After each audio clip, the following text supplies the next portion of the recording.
अंतर्राष्ट्रीय महिला दिवस पर नाबार्ड और सखी मिल्क डेयरी के संयुक्त तत्वाधान में अलवर शहर में हुआ कार्यक्रम का आयोजन।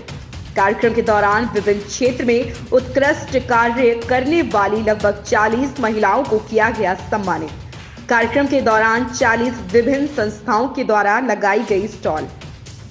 अंतर्राष्ट्रीय महिला दिवस पर नाबार्ड और सखी मिल्क डेयरी के संयुक्त तत्वाधान में अलवर शहर में हुआ कार्यक्रम का आयोजन।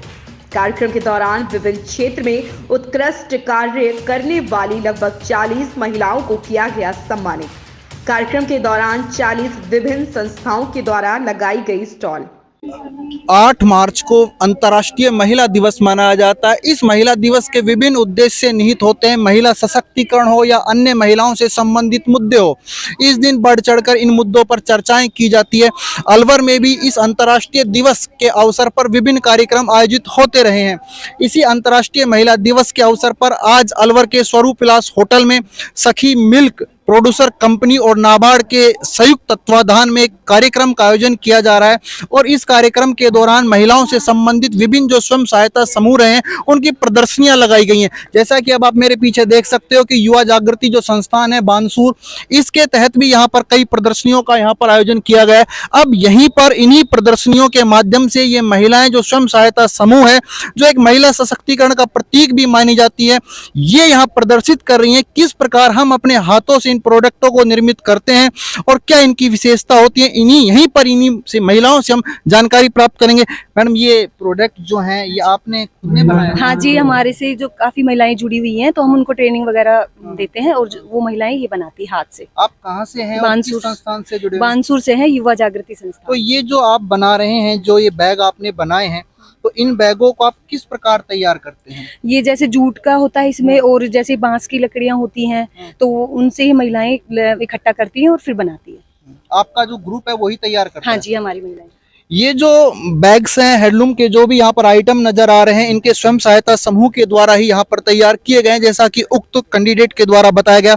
इसी प्रकार यहाँ पर आप देखेंगे, यहाँ पर भी विभिन्न जो प्रोडक्ट हैं जो हाथों के द्वारा ही तैयार किए गए हैं। जैसा भी आप देख रहे हैं कि विभिन्न यहाँ पर कलाकृतियों भी आपको दिखाई दे रही हैं। यहाँ पर आपको विभिन्न प्रतिमाएं भी आपको जो दिखाई दे रही है, ये भी इन्हीं के द्वारा तैयार किए गए।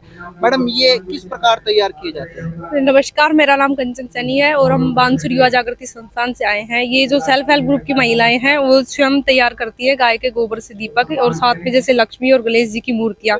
साथ में अगर और भी सेल्फ हेल्प ग्रुप की महिलाएं हैं वो जो प्रतिमाएं बनाती है, जैसे लक्ष्मी गणेश, इसमें दीपक भी होते हैं अलग अलग प्रकार से। और ये आप जो ये लक्ष्मी गणेश की और इन दीपकों की बात कर रहे हो, तो क्या इनका उपयोग किस प्रकार लोग करते हैं? इसका उपयोग सर जैसे अपन दीपक वगैरह कर लेते हैं और बाद में जैसे इसको यूजली करते हैं तो अपन उसमें एक गमले में डालते हैं। तो इसमें तुलसी का बीज है, उसको जैसे ये लक्ष्य होगा तो तुलसी का बीज है ना, वो पौधा बल के निकलेगा, उससे इको फ्रेंडली रहेगा, कोई साइड भी नहीं होगा और ये वेस्ट भी नहीं, मतलब पर्यावरण के दृष्टिकोण से बेहद इंपॉर्टेंट हो सकते हैं। हाथ से बनाए हुए ये जो प्रोडक्ट हैं पर्यावरण के दृष्टिकोण से भी बेहद इंपॉर्टेंट होते हैं, पॉल्यूशन इनसे नहीं फैलता है।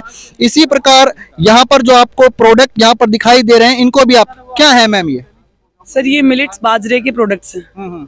बाजरे के प्रोडक्ट में सर आपको बाजरे की नमकीन मिलेगी, लड्डू मिलेगा, मटरी मिलेगी, रेसिपी के बिस्किट्स मिलेंगे और जो भी ऑर्डर वाइज जैसे होता है गुड़ के लड्डू और मिश्री के लड्डू, शहद के लड्डू, वो सब हम लोग महिलाएं बनाते हैं। सर किस प्रकार तैयार किए जाते हैं और किन किन में इनका उपयोग होता है?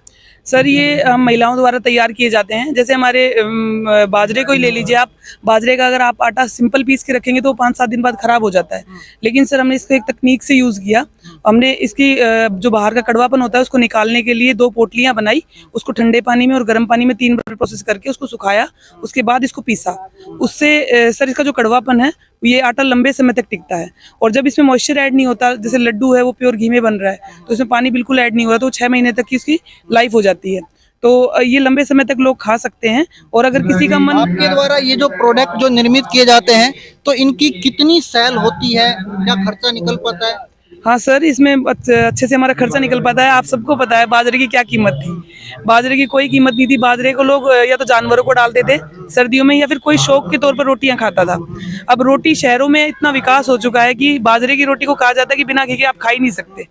तो ये जो हमने प्रोडक्ट तैयार किए हैं, इनको आप बिना घी के और स्नैक्स के रूप में अब खा आप सकते हैं। देख भी रहे होंगे कि ये जो बाजरे से निर्मित जो प्रोडक्ट हैं, जैसे यहाँ पर बाजरे का बिस्किट है और भी बाजरे की यहाँ पर नमकीन है, तो ये बाजरे के द्वारा निर्मित प्रोडक्ट है जो सेहत के लिए काफी फायदेमंद भी हो सकते हैं।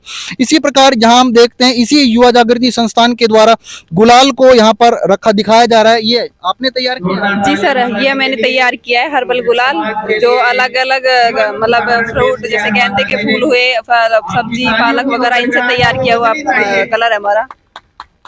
ये जो प्रोडक्ट हैं महिला स्वयं सहायता समूहों के द्वारा तैयार किए जाते हैं। अभी यहाँ पर अब आप देखेंगे कि यहाँ पर एक बहुत अच्छी आर्ट जो प्रदर्शनी लगाई गई है, और ये जो आर्ट जो प्रदर्शनी है, बहुत शानदार जो पेंटिंग आपको दिखाई गई है, इस पेंटिंग जो डिजाइन है वो एक मैम बैठी, उन्हीं से बात करेंगे। मैम, इस पेंटिंग को आपने हाँ जी, ये पेंटिंग्स मैंने बनाई है, सारी हैंडमेड पेंटिंग्स हैं। ये पेंसिल वर्क है सारी, और ये एक्रिलिक पेंटिंग्स हैं। मैम, कब से आपकी सोच है पेंटिंग के प्रति, कब से आप काम कर रहे हैं? मुझे बचपन से शौक था पेंटिंग्स का, और भी 4 साल से कंटिन्यू पेंटिंग्स कर रही हूँ। तो आप किन किन लोगों की, अगर हम स्क्रैच की बात करें, ये जो आपको स्क्रैच दिखाई दे रहा है, ये रतन टाटा का स्क्रैच है, आपने तैयार किया है। तो आपने इनके अलावा और किसी की प्रसिद्ध व्यक्तियों के भी स्क्रैच तैयार किए हैं? नहीं, मैंने ऑर्डर पे पेंटिंग वो स्केच की बनाई है, कपल स्केचेस बनाए हैं और ऑर्डर पे पेंटिंग। स्केच अक्सर देखा जाता है कि पेंटिंग जो होती है बहुत ही खूबसूरत पेंटिंग्स होती है, तो इसमें इनकम ऑफ सोर्सेज क्या होते हैं? मतलब इनकम काफी, मतलब ऑनलाइन ज्यादा इनकम है इसमें। वेबसाइट वगैरह पे डालिए, यूट्यूब पे डालिए, इंस्टाग्राम है, फेसबुक पे, उन पे ज्यादा इनकम। तो ये ऑनलाइन ही आपके पास ऑर्डर आते हैं? हाँ जी, ऑनलाइन। तो आप ऑनलाइन ही पेंटिंग तैयार करके उनके पास भिजवाते रहते हैं? हाँ जी, वो ऑनलाइन। कोई प्रसिद्ध जो महापुरुष हो जिसकी आपने पेंटिंग की बनाई हो, या कोई स्क्रैच तैयार किया? झांसी की रानी, अभी कल परसों में वुमेन डे के लिए झांसी की रानी की पेंटिंग बनाई है, और ये राम जी की बनाई थी मैंने, राम प्रतिष्ठा वाले दिन ये राम जी की। भगवान श्री राम की भी पेंटिंग बनाई गई है। पूजा सोनी जी जो पेंटिंग से संबंधित है, जो इस पेंटिंग कितनी खूबसूरत है, ये इन्होंने अपने हाथों से इनको तैयार किया है इस पेंटिंग को। जैसा कि आप देख रहे हैं कि यहाँ पर भी जैसे झांसी की रानी की जो पेंटिंग आपको दिखाई दे रही है, कितनी खूबसूरत ये पेंटिंग है।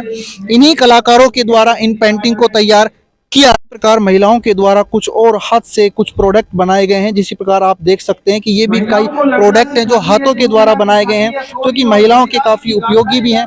इसी प्रकार आप देख सकते हैं कि और भी यहाँ पर प्रोडक्ट जो इन्हीं महिलाओं के स्वयं सहायता समूह के द्वारा बनाए गए हैं।